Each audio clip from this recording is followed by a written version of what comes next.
What's up, guys? It's SCross 1290 here. Welcome you back to some more Dark Souls 3 Session 2. I wonder how many sessions it's going to take us to complete the game. Who knows? I don't know. You don't know. Who knows? Let's find out together. But in the last session, we began the game. We made it to Firelink Shrine and completed the tutorial and fought the first boss. And in this session, we are going to progress through the first real level of the game. And excuse me for a little bit, I am preparing myself. Don't want that. Instead, I want this and, of course, this. So, in the last session, I forgot to do something very important, and that is to eat my souls here. Because when you eat these, you get souls back. And that 2,000 souls we just got, that was our burial gift that we picked from the beginning of the game. Picking that item gives you 2,000 free souls, which we are going to use to level ourselves up. And that's like 2 free level ups. Why would you not want to pick that? You could pick the black fireballs to do extra damage, but I don't see any point in doing that in this game. In Dark Souls 1 that had a purpose, but not really too much in this game. And now that we have 4,800 souls, we're going to level ourselves up. So in Dark Souls 3, we have 5 level ups. Now, in Dark Souls 3, this is probably going to be the only time we are going to have this many level ups. In this game, you level up very slowly compared to Demon Souls, Dark Souls 1 and 2, and Bloodborne. Bloodborne, you get a little bit more level up speed than this.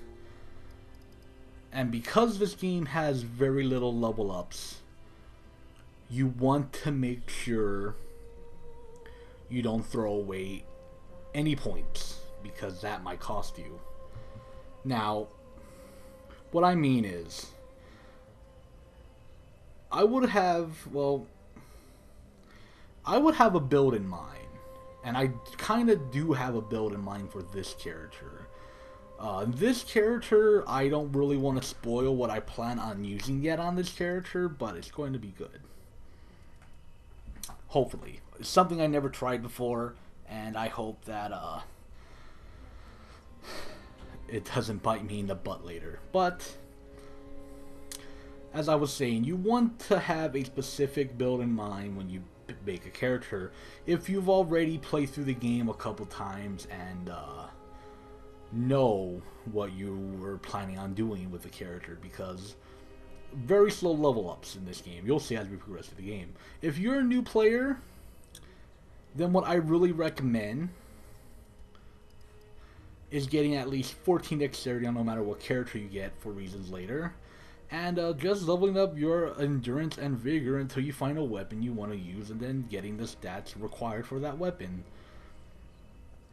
Attunement and vitality aren't really important this early in the game. Unless you're a spellcaster and want to have more FP, which is the blue bar. Attunement increases the blue bar. But you don't want to waste points in attunement or vitality this early in the game. If you want to put points in anything, it's vigor and endurance. And at least 14 dexterity, 10 and 10 strength. 14 dexterity and 10 strength at least. You want to make sure you have at least those two, even if you don't plan on doing the dexterity build and an intelligence build, for reasons we will see a little bit later in the game. Vigor increases your health, endurance increases your stamina. Very important you level these up. At least get up to 30 vigor and 25 endurance before reaching the halfway mark throughout the game, because that's going to help you a whole lot. And now that that is done, we are going to go do something pretty stupid. Well, not really stupid, but I'm probably going to die. Last session, I forgot to do this. And for the sole reason I didn't want to do this right off the bat, because this might get me killed. Now, over here, there's a dude over here, right there. That's not an NPC, that's a very hostile dude, and he's actually a really tough enemy this early in the game. But we have prism stones! No, we're gonna save those. That's our secret weapon. Those prism stones are secret weapon. Now, this dude is very hard. He's probably gonna kill me, but I want to attempt to kill him. Because if you kill him, you get some pretty cool stuff. So let's attempt it. Alright, let's just do it.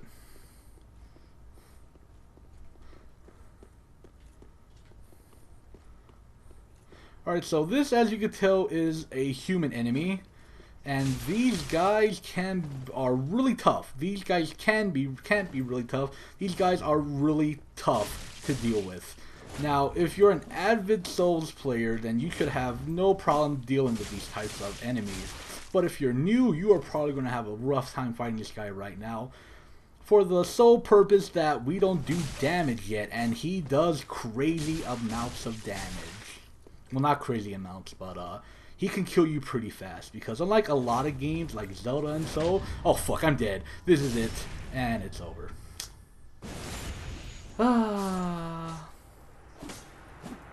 There you go. He killed me. You know what? That was my fault. I shouldn't have gone in like that when he was in that stance. I will give him another go. But human enemies like that can be pretty tough for the sole fact that our weapons don't do crazy amounts of damage yet. Which stinks in the long run, but eventually our weapons will become super useful and dealing with these NPCs won't be that hard anymore. Also for other reasons that I'm not good and he killed me because I'm not good. That's probably the biggest reason, but I don't know. These NPCs have a lot of vigor they start off with, which kind of sucks because I don't get that much health. Why can't I have that much health this early in the game? And I also lost my embers. When you die and you're emberfied, that's what I'm going to call it, you lose your embers and your health goes back down by 30%. Which really sucks. I probably should not have done this, but I'll give it another go. Because I was doing pretty good. And give me these souls. When you die, for all you new Souls players out there, when you die you lose all your souls, which is your experience and money. And that is very, not bad, but very unfortunate. Because you can't level up or buy stuff. And I kind of was hoping he'd fall off there, and I'm dead again.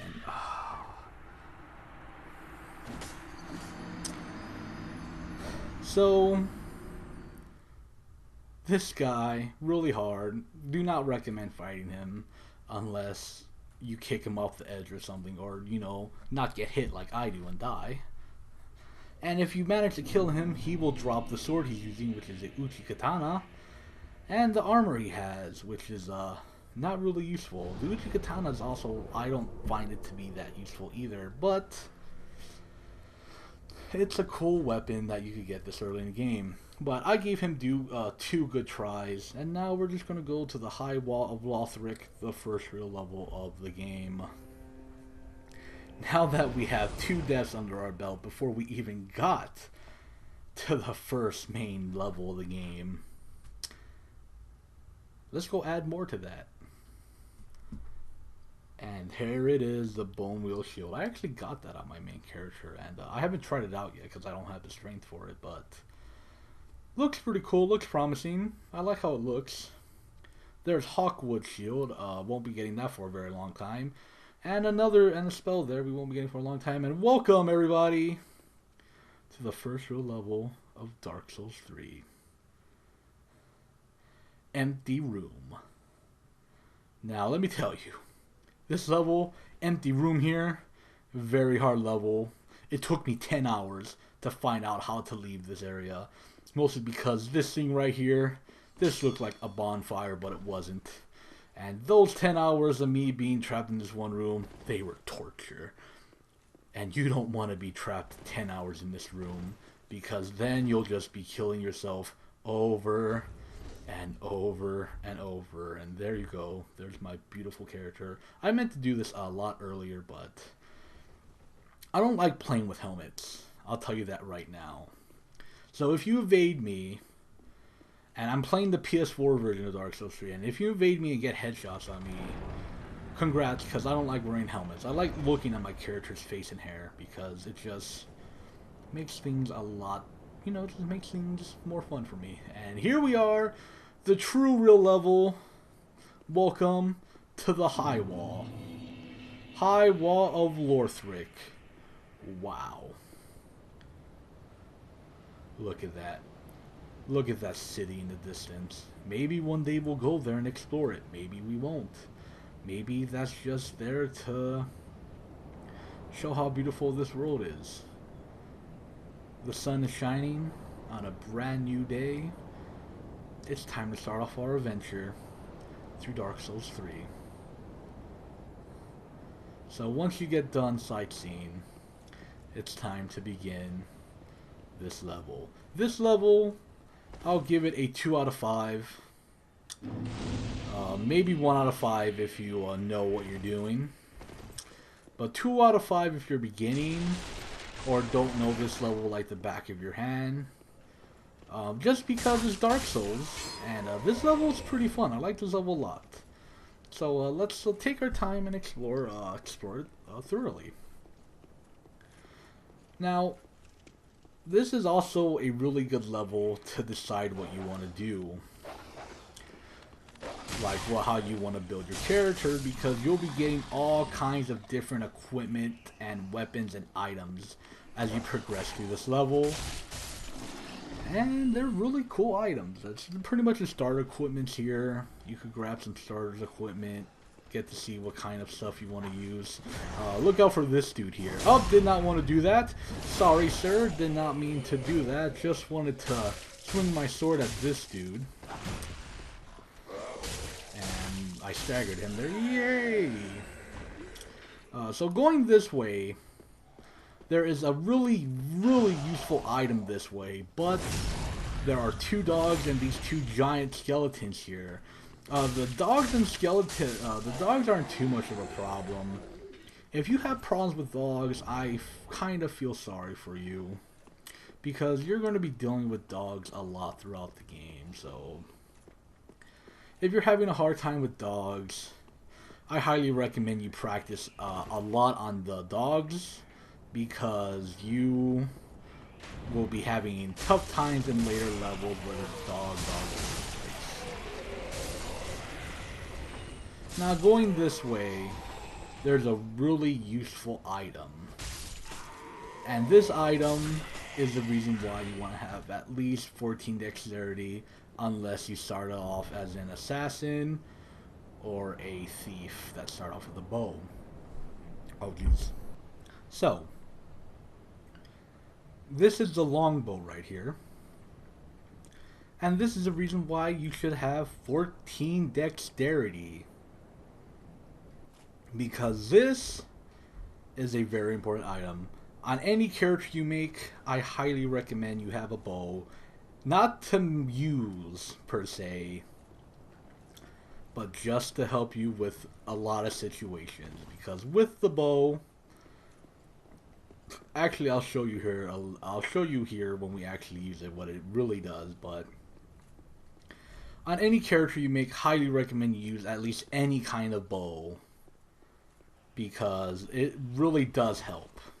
Helps a lot. Now, sorry for all these burps and stuff. My throat got scratchy there for a second. Had to grab some water, or I would have had a coughing fit. That's why there was a cut there in the video. But coming down here, you can see there's an item over there, but we can't get through this door. We'll come through this door later in the level, but not until way later, near the end. So other than that bow, there's really nothing here yet. But this will become an important path later in the level for reasons you'll see later. So now that we dealt with that and got the longbow, it's time for us to continue on. So going this way, this is the true path. And be very careful here because there's a bunch of enemies that will just come out and surprise you. And yes, another longsword. It's time for the dual wielding to begin. Oh, hell yeah. This is what true Dark Souls characters are made of. Alright, are you ready for some freaking dual wielding action? Oh. I forgot in this game I block with the second hand weapon. Unless I do this. And ooh boy. Sir, you get dual wielded. Ha! Oh, got stabbed. Here, sir, take some left hand. Ow. Ow. Sir, take some left-handed longsword. I think you need it in your life. There you go. You just got owned by dual-wielding longswords. But seriously though, let's not do that because dual-wielding weapons is not useful in this game as it was in Dark Souls 2.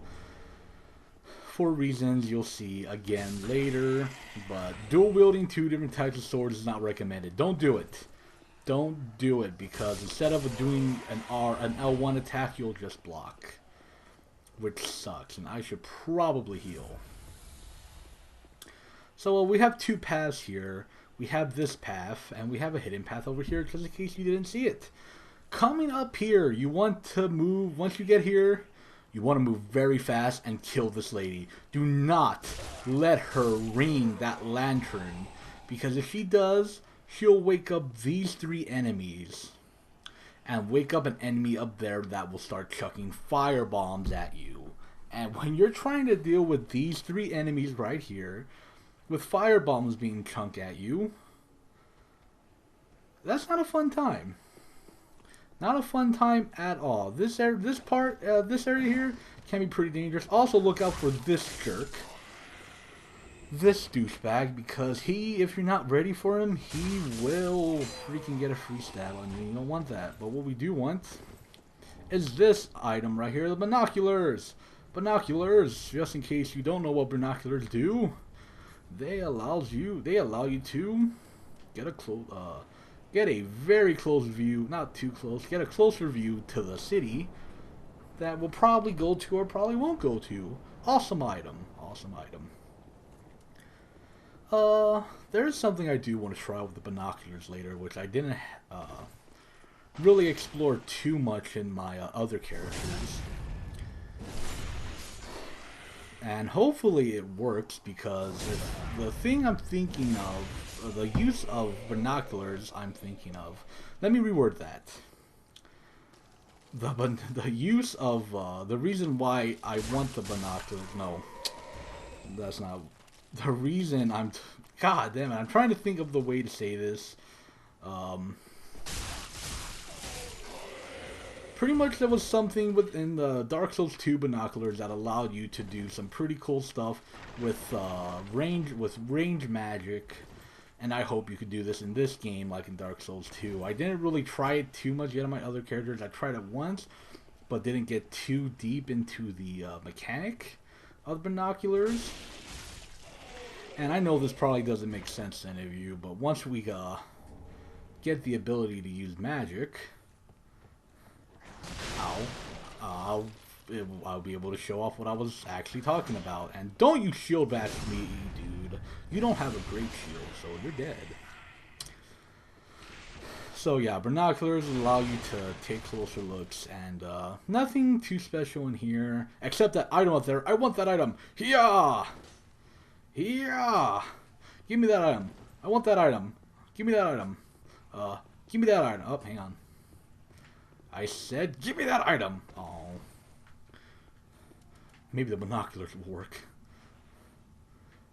I wonder what item that is. If only items in this game weren't just white light, a white ball of light, then maybe I'll be able to see what kind of item it is. Oh well. You know what? This is why I bought the prism stones. There you go. There you go. I don't need you, item. I got prism stone here to keep me company. Prism stone. My only savior in this world. My only savior.